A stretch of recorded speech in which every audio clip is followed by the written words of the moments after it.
ফেসবুকে অন্যের আইডিতে রিপোর্ট করা কিংবা হ্যাক করা গুনাহের কাজ কিনা? এটা তো একেবারে যুবকদের জীবন ঘনিষ্ঠ প্রশ্ন। সারাদিনই ফেসবুক চালাতে গেলে এগুলো করতে হয় বা এগুলোর মুখোমুখি হতে হয় না। দেখুন, অন্যের আইডিতে রিপোর্ট করা এটা যদি তার কোনো ত্রুটির, তার কোনো অন্যায় কাজের প্রতিবাদ হিসাবে করতে হয়, সেটা অবশ্যই জায়েজ। ধরুন, কথার কথা কেউ এমন কিছু লিখেছে যেটা ইসলাম বিরোধী, মুসলিম বিরোধী, যেটা গুজব, যেটা মিথ্যা তথ্য ছড়িয়ে সমাজে অশান্তি সৃষ্টি করতে পারে, এরকম তথ্য দিয়েছে, সেই ব্যাপারে যদি আপনি রিপোর্ট করেন কর্তৃপক্ষকে যে এই লোক মিথ্যা তথ্য ছড়াচ্ছে, গুজব ছড়াচ্ছে বা ভুল তথ্য দিচ্ছে বা সাম্প্রদায়িক সম্প্রীতি নষ্ট করছে, ধর্মীয় দাঙ্গা সৃষ্টির পায়তারা করছে, খারাপ কোনো কিছু পোস্ট করেছে, অশ্লীল কোনো কিছু পোস্ট করেছে, চরিত্র নষ্ট করছে, সমাজ এবং অন্যদের ধ্বংস ডেকে আনছে, এইরকম ক্ষতিকর কিছু করলে অন্যায়ের বাধা দেওয়া, এটা কোরআনের নির্দেশ। মান রাআ মিনকুম মুনকারান ফালিয়ুগাইয়িরহু বিয়াদিহি। নবী সাল্লাল্লাহু আলাইহি ওয়াসাল্লাম বলেছেন, কেউ কোনো অন্যায় কাজ দেখলে হাত দিয়ে সেটা বাধা দিবে। আপনি ফেসবুকে এরকম কোনো অন্যায় দেখলে আপনি সেটার বিরুদ্ধে রিপোর্ট করলেন। এই রিপোর্ট করা মানে হলো অন্যায়ের বিরুদ্ধে আপনি বাধা দেওয়া। অতএব এই রিপোর্ট করা অবশ্যই জায়েজ আছে, বরং শুধু জায়েজ না, কখনো কখনো এরকম রিপোর্ট করা কর্তব্য। কথা কি বুঝাতে পারছি? তবে শত্রুতা বশত আপনি রিপোর্ট করলেন বা রিপোর্ট করার কোনো যৌক্তিক গ্রাউন্ড থাকলো না, সেটা তো অবশ্যই জায়েজ হবে না, কারণ মুসলমান অন্য কারোর ক্ষতির কারণ হতে পারে না। ঠিক একইভাবে হ্যাক করা, অন্যের আইডি হ্যাক করা, এটা অবশ্যই একটু ভিন্ন, কারণ কারোর আইডি হ্যাক করা, অন্যায়ভাবে সেটা চুরি করা করে সেটাতে কোনো কিছু করা, এটা মৌলিকভাবে জায়েজ নয়। রিপোর্টের কথাটা ভিন্ন। এরপরে প্রশ্ন হলো, ছোট সময় অনেকের বাড়ি থেকে অনেকে বিভিন্ন ফল কুড়িয়ে আনতেন, এতে কি গুনাহ হয়েছে? হয়ে থাকলে মাপের পথ কি? এ বিষয়ে আমরা বিভিন্ন জায়গায় প্রশ্ন উত্তর দিয়েছি।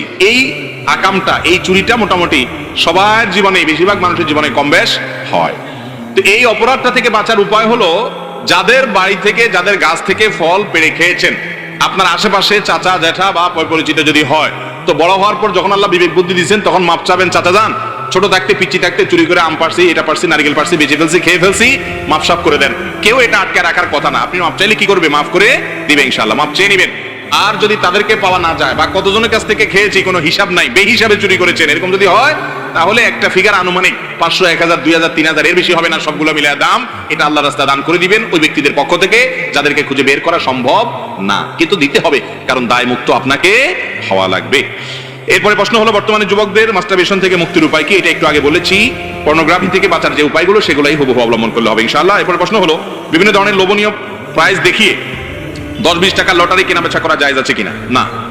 অনেক লটারি আছে, 10 টাকা 20 টাকা লটারি কিনবেন, এরপরে আপনার ভাগ্যে যদি লেগে যায় তাহলে আপনি এত লাখ টাকার মালিক হবেন, ওইটা পাবেন, সেটা পাবেন, মোটরসাইকেল পাবেন, ফ্ল্যাট পাবেন, এত লাখ টাকা পাবেন। এই সমস্ত লোভনীয় লটারি আমাদের দেশে অনেক সময় ছাড়া হয়।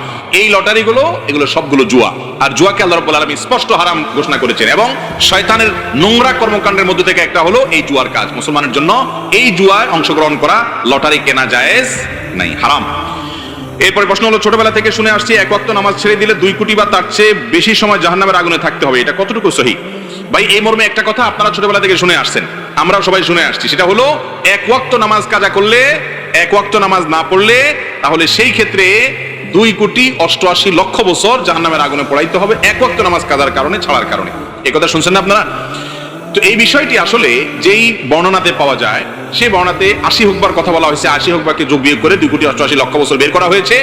এটা ফাজাইলে আমালে শেখুল হাদিস জাকারিয়া রাহমাতুল্লাহ আলাইহি উল্লেখ করে এরপরে বলেছেন, এই মর্মে হাদিস বিভিন্ন বইতে লেখা আছে, কিন্তু আমি কোথাও পাই নাই। এবং বিশুদ্ধ কথা হলো এটাই যে 2,88,00,000 বছর জাহান্নামের আগুনে পড়বে এক ওয়াক্ত নামাজ কাজা করার কারণে। এই মর্মে কোনো বিশুদ্ধ তো দূরের কথা, কোনো আপনার দুর্বল হাদিসও নাই, বরং এটি সম্পূর্ণ জাল, ভিত্তিহীন। কোনো হাদিসের কিতাবে এরকম কোনো কথা বলা হয় নাই। তবে এর মানে এই না যে তাহলে তো নামাজ না পড়লেও চলবে, ব্যাপারটা সেরকম না। নামাজ না পড়লে জাহান্নামে অবশ্যই যেতে হবে, তবে সংখ্যাটা কি হবে, এর বেশিও হতে পারে, এর কমও হতে পারে আযাবের। সংখ্যাটা এরকম ফিক্স, যে সংখ্যা এখানে বলা আছে এরকমটি হাদিসে বর্ণিত হয় নাই, এর চেয়ে বেশিও হতে পারে, কমও হতে পারে। জাহান্নামে যাওয়ার মৌলিক একটা কারণ হলো নামাজ ত্যাগ করা। আল্লাহ রাব্বুল আলামিন কোরআনে কারীমে বলেছেন, জাহান্নামীদেরকে যখন জিজ্ঞাসা করা হবে, মা সালাকাকুম ফি সাকার, তোমাদেরকে জাহান্নামে কোন জিনিসে নিয়ে এসেছে, কোন অপকর্মে জাহান্নামে এনে ছেড়েছে, তখন তারা বলবে প্রথমেই ক্বালু লাম নাকু মিনাল মুসাল্লিন, তারা বলবে আমরা মুসল্লি ছিলাম না, নামাজ পড়ি নাই, এইজন্য জাহান্নামে আসছি। এইজন্য নামাজ না পড়লে জাহান্নাম, এটা অবশ্যই কোরআন হাদিস থেকে, কোরআন থেকে বর্ণিত, কিন্তু তার মানে 2,88,00,000 বছরের বিষয়টি হাদিস দ্বারা প্রমাণিত নয়। এরপরে প্রশ্ন হলো, রাসূল আকরাম সাল্লাল্লাহু আলাইহি ওয়াসাল্লাম রুকু সিজদায় কয়টা দোয়া পড়তেন এবং সেগুলো কি? ভাই, রুকুতে সুবহান রাব্বিয়াল আযীম আর সিজদায় সুবহান রাব্বিয়াল আলা, এই দুইটা দোয়াই আমাদের মুখস্থ। মজার বিষয় হলো, আমাদের নবী করিম সাল্লাল্লাহু আলাইহি ওয়াসাল্লাম রুকুতে শুধু এই দুইটা দোয়াই পড়তেন না, আরো একাধিক দোয়া তিনি পড়তেন। কি পড়তেন আমরা অনেকে জানি না। একটু শুনে রাখি, চেষ্টা হলে মুখস্থ করি, মাঝে মধ্যে চেঞ্জ করি। অনেকে নামাজের মধ্যে মনোযোগ না থাকার অভিযোগ করেন।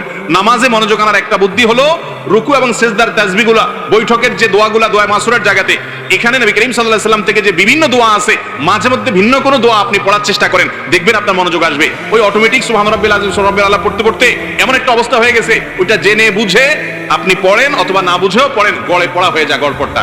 এজন্য মাঝে মধ্যে অন্যটাও পড়বেন। আর কোনটা পড়বেন? রুকুতে সুবহান রাব্বিল আযীম, সিজদা সুবহান রাব্বিল আলার পাশাপাশি সুবহুন কুদ্দুসুন রব্বুল মালাইকাতি ওয়ার রূহ, সুবহুন কুদ্দুস রব্বুল মালাইকাতি ওয়ার রূহ, পবিত্রতা বর্ণনা করছি আল্লাহ রাব্বুল আলামিনের, যিনি ফেরেশতাদের রব পালনকর্তা এবং জিবরিলের পালনকর্তা।